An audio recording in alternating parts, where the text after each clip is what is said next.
Have you ever wondered why every major nation on Earth, no matter how powerful or wealthy, becomes trapped in a credit system it can never truly escape? The kind of system that feels invisible on the surface, yet quietly shapes wars, currencies, collapses, and the rise and fall of entire empires? This question isn't just provocative, it is unsettling. Because once you see the hidden pattern behind it, you cannot unsee it. Every empire that believed it controlled its own destiny eventually. Discovered that credit, once embraced, becomes a cage. And the deeper you look into history, the clearer it becomes that this cage is not an accident, but a recurring structure built and rebuilt across centuries. In today's world, we assume credit is simply a tool, a convenience, a modern invention used to keep the global economy running. But history tells a different story, one that stretches from ancient trading dynasties to the financial architects who designed today's monetary order. And when you trace these patterns, something eerie emerges. The same mechanism that once funded kings and empires now determines the fate of entire populations. It is a system so embedded into our currencies, our institutions, and even our political decisions that walking away from it no longer feels like an option. Nations depend on it. Markets depend on it. You depend on it without even knowing. What if the global economy we see today isn't a natural evolution, but the result of strategic decisions? Made long ago by people who understood exactly how to bind societies to perpetual obligation? What if the instability, the crises, the inflation, the endless borrowing aren't signs of dysfunction, but signs that the system is working exactly as intended? These are the kinds of questions that reveal the shadow patterns underneath modern finance, the patterns that repeat themselves every time civilizations approach a breaking point. And the more we compare these cycles, the more obvious it becomes that we are following a script written long before any of us were born. You might have felt this tension yourself, the constant pressure, the economic uncertainty, the sense that something is fundamentally wrong, even when experts insist everything is fine. You already know that feeling. And that's why what comes next matters. Because understanding these hidden cycles isn't just about economics. It's about recognizing the forces that quietly decide who rises, who falls, and who pays the price for decisions made behind closed doors. What you're about to see may surprise you, or even challenge what you thought you knew about how power really works. Before we move forward, tell me something. Have you ever felt like the financial system was designed to keep you dependent no matter how hard you try to break free? Share your experience below. Your comment helps expand this conversation. And while you're here, make sure to like the video and check if you're already subscribed, because understanding these hidden mechanisms is essential if you want to stay ahead of what's coming next. Now let's keep moving into the deeper layers of this story, where the past and present start to merge in ways few people ever notice. From the moment ancient civilizations discovered that value could be promised before it existed, credit became more than a transaction. It became a structure of power. Early merchant societies understood this long before modern economists ever tried to explain it. In deep Mesopotamia, clay tablets recorded debts that tied farmers to temple authorities. In Rome, creditors shaped politics as much as the Senate itself. What looked like simple bookkeeping was actually a quiet form of control, because whoever managed credit managed behavior, production, and even loyalty. And beneath these early systems, a subtle pattern formed, one that would be replicated by kingdoms, empires, and eventually entire global networks. As trade expanded, so did the reach of these obligations. A merchant in Venice could fund a voyage months before knowing whether the ship would return. A banker in Florence could decide which ruler went to war and which ruler stayed home, all based on access to financing. And in every case, credit created dependency. If a ruler borrowed once, he returned again. If a city-state used debt to grow, it continued using debt to survive. What started as opportunity became necessity, and necessity evolved into vulnerability. This slow creep of obligation is the part history rarely emphasizes, but it's where the true story of economic power begins. Over time, the structure hardened. Credit moved from private relationships to national institutions. Monarchs, states, and empires discovered that borrowing allowed them to build faster, conquer farther, and promise more than taxes alone could support. But with each new loan, a subtle shift happened. Authority moved away from kings and toward those who held their bonds. The ability to issue credit became more powerful than the ability to raise armies, because armies required funding, and funding required debt. Empires grew stronger on the surface while becoming weaker underneath, tied to financiers who could pull the reins whenever political decisions threatened financial stability. This is where dependence transforms into something deeper, something almost irreversible. The moment a society builds its economic engine on credit, abandoning that system becomes nearly impossible. The memory of prosperity created by borrowed money lingers, even long after the costs begin to outweigh the benefits. And so the cycle continues expanding, tightening, and embedding itself into every layer of society. The early mechanisms of credit were simple, almost primitive, yet they laid the foundation for the systems we still rely on today, systems that evolved but never truly changed in nature. And if we follow this thread forward, the next stage reveals how credit stopped being a tool and started becoming a geopolitical weapon, shaping the destiny of entire nations in ways most people never realize. As the world shifted from regional trade routes to interconnected empires, credit stopped functioning merely as a lubricant for commerce and evolved into a strategic weapon. The great powers of each era realized that controlling money flows was far more efficient than controlling territory, because influence gained through lending lasted longer than influence gained by force. When a nation owed another nation money, the relationship became asymmetric. One side gained leverage, the other lost autonomy. And in this shift, the architecture of global power began to take shape, built not on swords or ships, but on balance sheets and obligations that stretched across oceans. By the time European empires expanded into Asia, Africa, and the Americas, credit had already become the silent engine behind every conquest. Armies marched because financiers extended credit. Ports were built because creditors expected repayment through future trade. Rival states rose and fell depending on who could borrow cheaply and who was forced to pay high interest for the same resources. Debt became the invisible battlefield where victories were permanent and losses echoed for generations. Kingdoms that appeared sovereign were often operating under financial chains, forged far beyond their borders, bound to lenders they could neither challenge nor defy. This is where geopolitics transformed. Instead of overt domination, nations used credit to entangle their rivals in webs of obligation. A country desperately needing funds for war or reconstruction would accept terms that gradually eroded its independence. First came simple loans, then came conditional loans, then came influence over trade policy, taxation, and even political decisions. What looked like aid often concealed a deeper motive, strategic dependency. Credit allowed empires to expand control without firing a single shot, imposing economic structures that reshaped entire regions. But the most revealing element of this era is how deliberately the pattern repeated itself. Once a nation became reliant on foreign credit, stepping outside the system threatened its survival. The lenders controlled the currency flows, the repayment schedules, and the penalties for disobedience. And the deeper a nation sank into this arrangement, the more it justified the system itself, convincing its population that borrowing was the only path to progress. Slowly, the lines between sovereignty and subordination blurred, and the nations that believed they were rising were often the ones being quietly absorbed into a larger financial order. By the time global trade networks matured, the credit-based hierarchy was no longer a hidden mechanism. It was the foundation of international power. And as the world moved into the modern age, these structures hardened even further, preparing the ground for the institutions that would define the next chapter of global economic dependence. As the modern financial world took shape, the mechanisms of credit became more sophisticated, more institutionalized, and far more concealed. What once relied on merchant networks and imperial agreements now operated through formal systems that appeared neutral on the surface, but were engineered to maintain the same patterns of dependency. Nations no longer borrowed from individual financiers alone. They borrowed from structured entities capable of shaping global markets with a single policy shift. And with each advancement, credit moved further away from being a tool and closer to becoming the scaffolding that held entire economies upright. The more these systems evolved, the clearer it became that abandoning them was no longer feasible, even for the most powerful nations on Earth.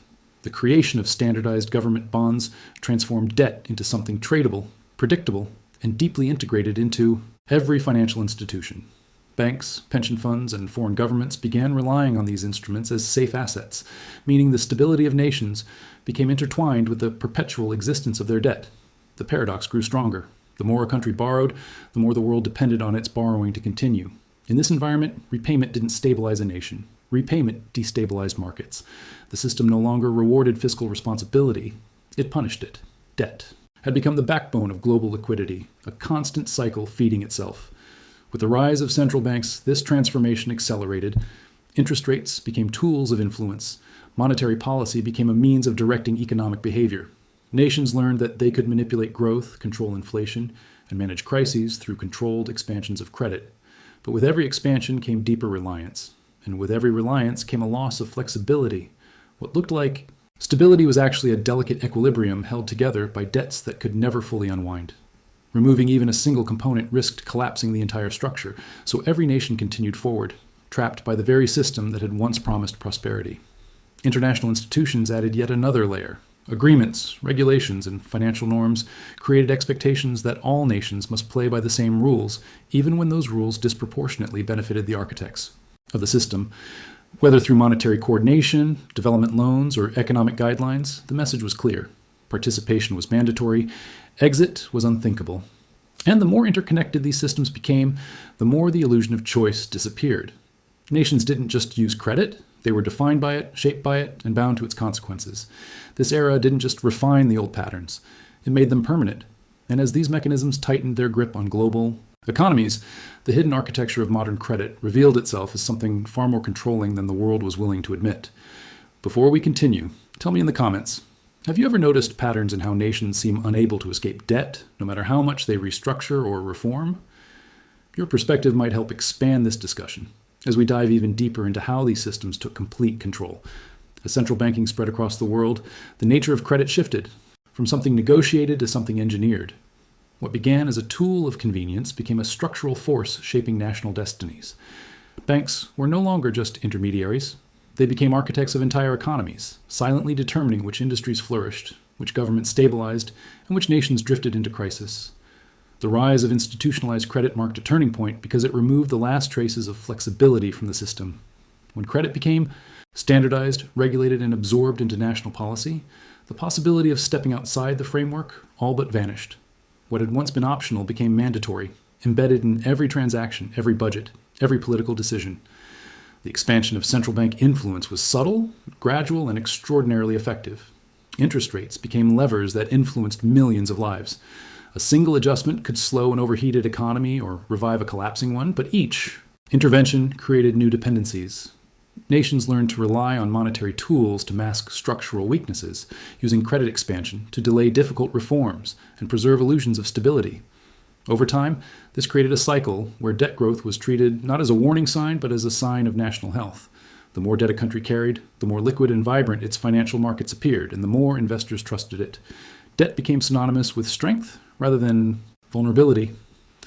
But the deeper consequence was that societies began organizing themselves around the expectation of perpetual borrowing.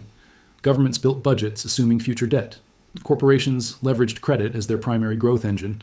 Households were encouraged to anchor their dreams to long-term loans, mortgages, and revolving lines of credit. And beneath it all, central banks ensured the gears kept turning by supporting markets when they faltered and injecting liquidity whenever cracks appeared. Stability became dependent on intervention, and intervention required ever-expanding balance sheets. The system reinforced itself, layer upon layer. International cooperation accelerated this consolidation. Once nations tied their currencies to global benchmarks, adopted similar regulatory frameworks, and synchronized monetary policies, the world's financial system became a single organism. A crisis in one region threatened the entire structure, prompting coordinated responses that further entrenched reliance on credit-based solutions. Instead of allowing natural cycles to unfold, global institutions stepped in to prevent collapse, creating an environment where risk was never eliminated, only transferred, diluted, or delayed. But each delay came at a cost, embedding the system deeper into global infrastructure. By the time the modern era arrived, central banks were no longer just stabilizers. They were the guardians of an economic order that could not afford contraction. Their actions weren't simply responses to crises. They were the foundation preventing collapse. And as nations became more interconnected, the world realized something that earlier empires had only sensed. Once dependence on institutionalized credit reaches a certain point, the system stops being a choice. It becomes the only path forward, even when every step deepens the vulnerability that future generations will inherit. As global markets expanded and financial interdependence deepened, the relationship between credit, currency, and geopolitical power became inseparable. What once appeared to be independent mechanisms gradually fused into a single structure, one capable of elevating nations to dominance or quietly eroding their strength from within. The modern economic order was no longer just influenced by credit. It was engineered around it. Every major currency reflected layers of accumulated debt. Every financial market relied on liquidity derived from borrowing. Every geopolitical strategy assumed that access to credit was both a weapon and a shield. And in this environment, the true nature of power shifted from who controlled territory to who controlled the flow of money itself. The world's reserve currencies became instruments of influence, shaping international relations far more effectively than military force alone. Nations that issued these currencies enjoyed unparalleled advantages. They could borrow cheaply, project power abroad, and impose financial consequences on rivals without firing a single shot. But these privileges came with hidden costs. The more a reserve currency circulated globally, the more its stability depended on maintaining an ever-expanding supply of credit. This created a paradox. Global leadership required constant debt growth, even when debt growth increased systemic fragility. The very mechanism that granted dominance also planted the seeds of long-term vulnerability. As economies grew more complex, this dependency intensified. Trade networks relied on credit-backed currencies to function. Multinational corporations used leverage to expand into new markets. Governments depended on foreign investors to finance deficits. The system became so interconnected that local disruptions sparked global tremors. A minor imbalance in one market could trigger volatility on the other side of the world, exposing how deeply every region relied on the same underlying architecture. This wasn't just globalization. It was financial entanglement at a level humanity had never experienced. What made this structure even more unbreakable was how seamlessly it blended into everyday life. People no longer viewed debt as an extraordinary measure, but as the standard way to access housing, education, healthcare, and even basic consumption. Businesses treated leverage as a default operational tool. National growth was measured by spending fueled by borrowed money. Credit had become the pulse of the global economy, beating continuously through every sector. And because every layer of society adopted this model, any attempt to reduce dependence was immediately met with instability. Falling markets, shrinking currencies, rising unemployment, and political pressure demanding intervention. This is the point in history where the system stopped behaving like a financial structure and started behaving like a living organism, self-sustaining, self-protecting, and deeply resistant to change. Attempts to reform it only strengthened its foundations. Crises that should have reset the cycle instead led to expansions of credit, new policies, and greater consolidation of financial power. And as nations continued operating under the illusion that they were directing the system, the reality became impossible to ignore. The system was directing them. As the global financial framework matured into something resembling a self-sustaining organism, another layer emerged, one that operated not through policy or regulation, but through narrative. The architects of modern credit systems understood a critical truth. Complex structures only survive when the public believes they are too intricate to question and too essential to challenge. And so, while nations, institutions, and markets became increasingly dependent on credit, the narratives surrounding these systems became increasingly polished. The goal wasn't merely to explain the system, but to obscure its mechanics behind language that sounded authoritative while revealing nothing. Terms like liquidity injection, quantitative easing, and monetary accommodation replaced simpler descriptions that might expose how dependent the world had become. The elites who shaped these narratives were not cartoonish villains or overt tyrants. They were economists, policymakers, financiers, individuals who understood that maintaining stability required controlling perception as much as controlling markets. Whenever debt surged, they framed it as investment. Whenever currencies weakened, they rebranded it as a strategic flexibility. And whenever crises erupted, they insisted the system was sound, that temporary adjustments were necessary, and that confidence must be preserved at all costs. Beneath their calm explanations, a single principle drove everything. A population that doesn't understand the system cannot rebel against it. Media, academia, and international organizations reinforce these narratives, sometimes knowingly, often unknowingly. Textbooks simplified reality into harmless models. News outlets focused on headlines instead of mechanisms. Politicians echoed talking points designed to reassure, not inform. By the time the average citizen tried to understand how money truly worked, they found themselves navigating a maze of jargon intentionally built to confuse. The elites didn't need secrecy, they needed complexity, because complexity is a far more effective barrier than silence. And yet, concealed beneath these narratives were patterns that never changed. Rising debt, widening dependency, cycles of crisis followed by even greater consolidation of power. Every time an economy faltered, the public was told that the system had been saved. But the so-called rescue measures always resulted in expanded credit, expanded institutional authority, and expanded vulnerability down the line. The story was carefully shaped to highlight the heroism of intervention while hiding the long-term consequences. The most revealing aspect is how consistent these narratives remain across countries and decades. Regardless of ideology, region, or leadership, the messaging aligns with remarkable precision. It suggests not a coordinated conspiracy, but a shared necessity. The system must be believed in, or it collapses under its own weight. And because the elites understand how fragile the structure truly is, they protect it with a narrative shield crafted to keep the public looking in the wrong direction. Before we move on, I want to hear your thoughts. Have you ever noticed how financial explanations often feel intentionally vague or overly complex? Leave a comment, sharing a moment when you felt something wasn't being fully told. Your perspective matters as we uncover the next layers of this system. As the 21st century unfolded, the global economy began to reveal the consequences of a system built on perpetual credit expansion. The cracks didn't appear all at once. They surfaced through events that seemed isolated at first, each labeled as an anomaly, a temporary disruption, or a crisis caused by unforeseen circumstances. But when viewed through the lens of historical cycles, these events begin to form a familiar pattern, the same trajectory followed by empires that once believed themselves immune to collapse. Modern nations, armed with advanced technology and sophisticated financial tools, found themselves repeating the same missteps as their predecessors, unable to escape the gravitational pull of a system that demanded constant growth and constant borrowing. The early warning signs came in the form of market bubbles driven by cheap credit. Housing, technology, commodities, each rise fueled by debt rather than genuine productivity. When these bubbles burst, governments and central banks responded with the only tool the system allowed: more credit. Stimulus packages, emergency lending facilities, massive liquidity injections, all designed to prevent contraction, but each intervention created new dependencies.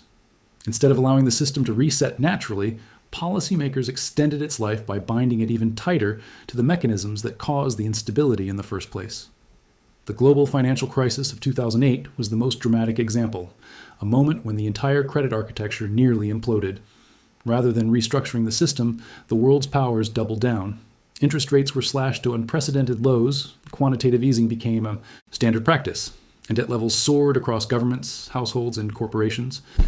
What was once considered extraordinary became routine. Crises were no longer warnings. They were opportunities to expand the credit base and reinforce the underlying structure. Each rescue reinforced the same pattern: prevent collapse now, accept greater fragility later. Then came the next wave of disruptions. Sovereign debt crises spread across multiple regions, exposing the vulnerability of nations that had relied too heavily on external financing. Currency devaluations, austerity measures, political upheavals all emerged as symptoms of deeper structural imbalances. Yet the solutions offered were always the same: refinance, restructure, borrow more. No one questioned the foundation because questioning it meant confronting a truth too dangerous to acknowledge that the world had passed the point of return. The events of the early 2020s intensified this trajectory. Massive global shocks triggered unprecedented expansions of credit and money supply. Entire economies were propped up through artificial support, masking long-term weaknesses with short-term liquidity. Debt reached levels that would have been unthinkable a generation earlier. Yet the system continued functioning, not because it was stable, but because it had become too interconnected to fail without catastrophic consequences. What looked like resilience was actually dependence taken to its final form, a stage where every crisis feeds the system instead of challenging it.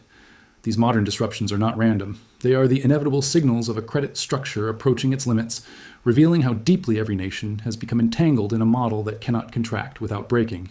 And as the cycles accelerate, the next phase becomes unavoidable, where history and present time collide with an intensity that forces the world to confront what it has tried to ignore for decades. History has a way of whispering warnings long before collapse arrives, and those who study past cycles can recognize the signs long before the general public senses anything is wrong. Every major empire that reached the late stages of credit dependency experienced a moment when the system's internal contradictions became too large to ignore. Productivity slowed even as debt soared. Political factions hardened as resources tightened. Social trust eroded under the pressure of economic uncertainty.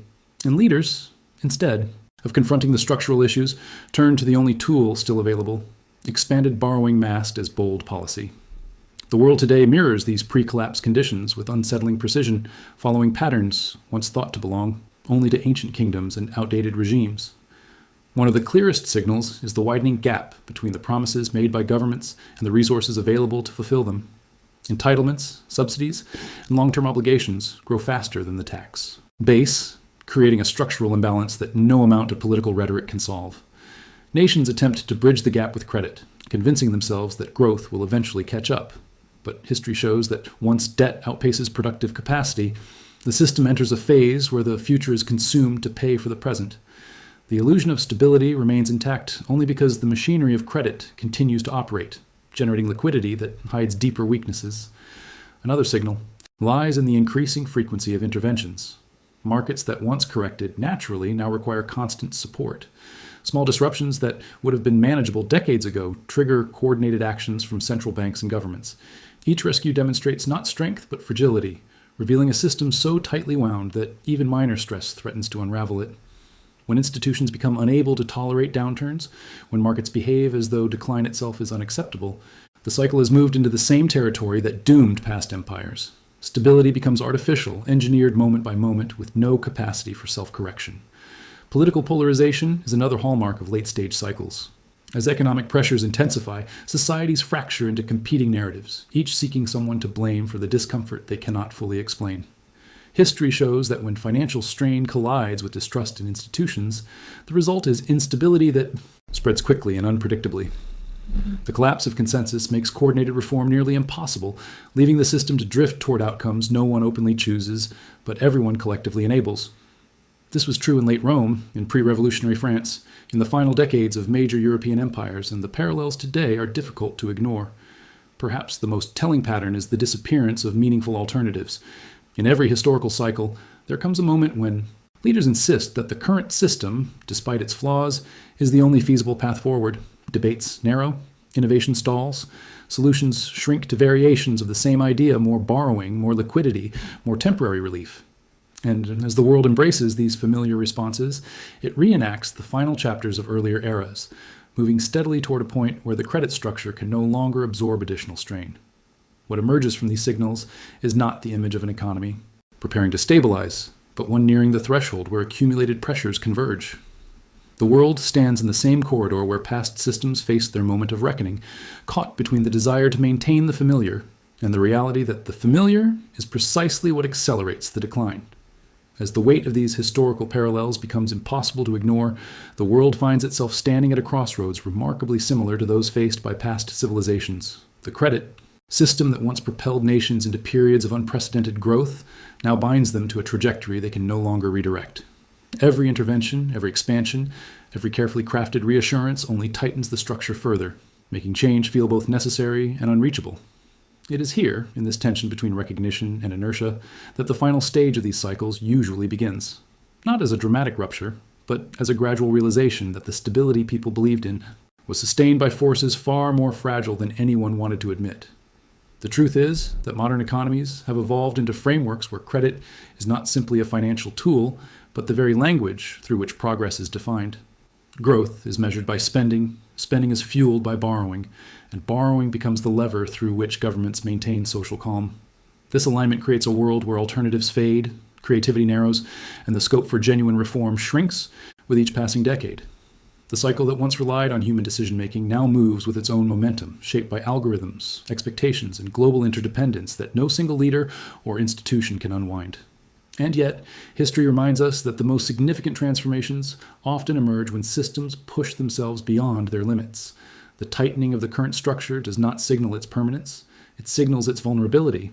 The pressures accumulating beneath the surface, the contradictions between expansion and fragility, the rising tension between financial necessity and political will all point toward a moment when the structure can no longer sustain the weight placed upon it.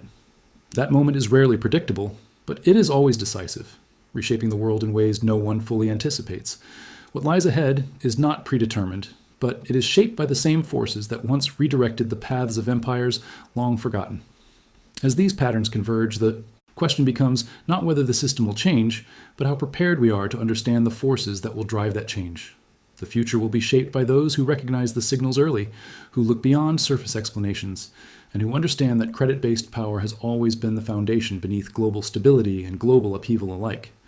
And as the cycle edges closer to its breaking point, awareness becomes more than insight. It becomes a tool for navigating what comes next. If you've stayed with me until now, that already says something about the way you think. Let me know you made it to the end by commenting something simple like, "This message was for me, so I know who's walking this path with me." And if this journey helped you see the system from a new angle, consider subscribing so we can explore these hidden patterns together. A like on this video also helps keep this conversation alive. And before you go, there's another video right here that connects directly with what we uncovered today. Click it and continue with me on the next step of this story.